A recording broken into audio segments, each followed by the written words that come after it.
Bandwidth for the Hauger History Podcast graciously donated by Podbean.com. Podbean, thousands of interests, thousands of podcasts. Start your own today at Podbean.com.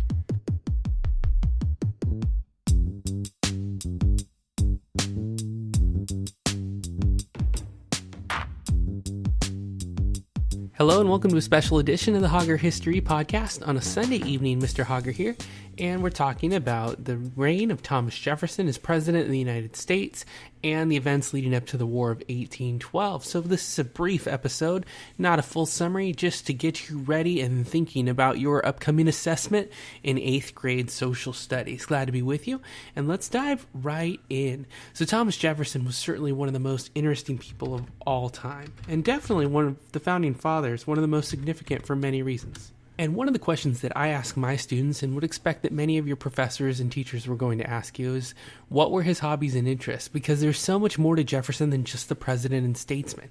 He was so much more than that. He had many hobbies, including horticulture, fishing, walking, violin playing, horse riding, archaeology, and he was a huge inventor and architect as well. One of the questions that I ask each and every year is that Thomas Jefferson designed aspects of his home, also the Capitol building, and his estate was known as what? Was it Vermont, Cape Cod, the Mystery House? That's a local Bay Area joke. And Monticello being the correct answer in a multiple choice scenario, which he designed over a period of years and then saw it come to fruition. And I think it comes with the discussion in our class about what are the ups and the good side of having someone who is diversified as a person being your leader, and that you're also going to get the passions and the background of a person who has several hobbies and interests. That wide breadth of knowledge is going to make him a more interesting and effective leader because he's going to consult much more of his experiences in the decisions that he makes. He was also a big nature lover, had a huge expansive garden, and grew many types of vegetables and fruit, and he loved entertaining as his homes. He even kept birds and had several mockingbirds around his home. So he's an immensely important and interesting person, and that's definitely a question on our test, is the home that he designed and to name 2 or 3 of his interests. How many times did the House re-vote before Jefferson was selected as president? The answer, 35 or 36 times, depending on which sources that you consult. So it took a lot to get Jefferson into office, and it certainly changed the course of our history.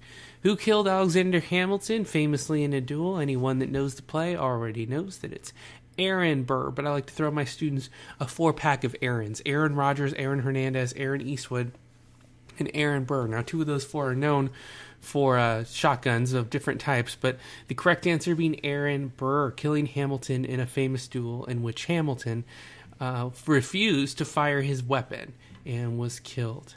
Back to Thomas Jefferson for a moment. We move around a little bit on the assessment itself, and I'm going to give you more questions than I have on my current test, which changes every year. I rotate things in and out, but one of the things that Thomas Jefferson wanted to do as a goal was to make the United States more, united. He wanted us to have a common culture that goes beyond just having currency or having political parties that agree on different sets of beliefs or a common language. He wanted the United States to be a common culture so that man had something to unite around with this common man and woman. And one of the most significant purchases and acquisitions or any event in American history would be the Louisiana Purchase, from the French, who were at a war in a variety of fronts because of Napoleon and were looking to raise some funds. So they sold the Louisiana Territory for $15 million. The French sold it for $15 million, not the Spanish. Spain had many other land claims at that time. So it's not all a chapter about Jefferson, because our book is reviewing an expanse of about 8 years, chronologically speaking. And one of the most repeated questions that you'll want to know and want to have the answer to is about the legal court case of Madison versus Marbury. And we won't take the time to summarize the entire event, but I want you to know the outcome. As one of my students, you should understand big picture social studies. So for me as a teacher, teaching 6th grade, 7th grade, and 8th grade, I have a variety of subjects all the way from early humans to modern United States history. there's simply no way that any one mind is going to be able to remember every fact in detail, but however, the significant results that change the course of our history should be something that you note down. So the outcome of Madison versus Marbury, 2 words and then a longer answer, judicial review. And that said that the United States Supreme Court had the right to rule on whether laws were constitutional or not constitutional, and had the power to interpret many different things, including the constitutionality of law, in the Supreme Court itself. So tremendously important decision making. At the time, Louisiana Purchase expands the United States from the East Coast between the Mississippi River now all the way to the Rocky Mountains. And that brought along with it a lot of conflict and travel. Lewis and Clark make their famous expedition. 2 positive results is at least something you should know, and you could probably name a lot of positive results, but one of the things I like to think about is the more peaceful side of their travel, which is the noting and documenting of resources and natural animals and plants along their expedition, the journaling and extensive note-taking about the realms, environments, and interactions with nature that they came across, so that we learned a lot about geography, plants, and animals in their expedition. Secondly, they paved their way through many territories. So we have mapped many different regions, and not all of them were the most efficient routes, but they were maps nonetheless that we didn't have before. So map making, and I would say some of the positive Native American relationships, in which they all were not positive, unfortunately, were also something that happened. So the developing of relationships and trade routes, and there's so many things that they did along the way that were really, truly trailblazing along the road.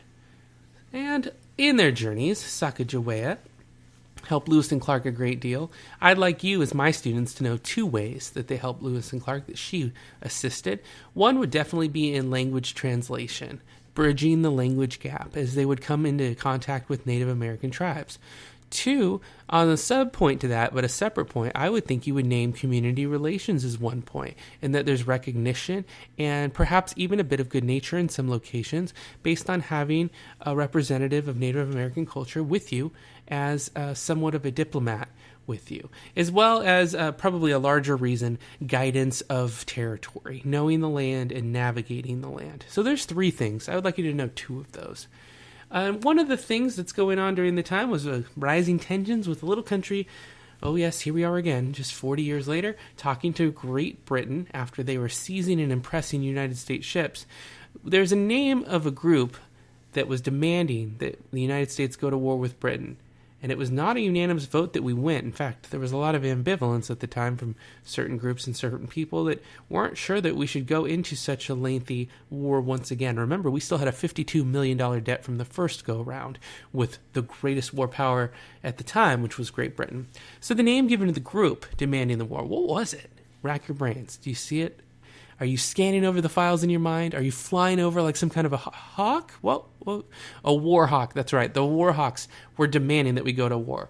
And there were lots of reasons and causes, but most of the people were really just totally taken aback by the fact that over 6,000 American people, soldiers, traders were impressed into the British Army at the time when their ships were seized and their trade was forced to go through England to trade with other European nations. And we learned in class as well that that was actually repealed, in case you're asked about that on a test. That was repealed before we started the War of 1812, but the news of that getting returned did not pass through and the war began. Much like if I were to ask you about a battle that of New Orleans that took place where 2,000 British soldiers died, where only about 72 Americans died. The Treaty of Ghent had already been signed. Is that true or false? That's absolutely true. Again, no Twitter. Oh man, did I really have to mention Twitter in the podcast? Don't forget to follow Hauger History on Twitter. Which future president gained the most from the victories in the War of 1812? That was Andrew Jackson. And we will have a whole in-depth episode and great deal on Andrew Jackson in just a couple of weeks to make the content more accessible, exciting, and spark some debate that we will carry into the classroom as well. True or false? American manufacturing suffered from the War of 1812. Think back. Did manufacturing suffer from that war? And study your notes and find out if that was true or not and bring an answer into class. True or false? The Treaty of Ghent had already been signed when New Orleans took place at the battle? True. The American side lost 2,000 men to the British 71. I just told you that it was actually the opposite. False. And perhaps the final question on your exam or something like it that you would want to know. Did lots of territory change hands between the Britons and Americans after the War of 1812? No, it did not. In fact, lines were more or less the same as when they got started. Hopefully, you're doing just a little bit better than when we got started today. Mr. Hauger here, hoping you do well on your next assessment about Jefferson and the War of 1812. And we'll see you on the next edition of the Hauger History Podcast. Until then, take care of yourselves, everybody, and we'll see you on the next time. Next go around. All right. Thank you, Thomas Jefferson. Thank you, historians. Thank you, students. And don't forget to subscribe on iTunes. We'll catch you later.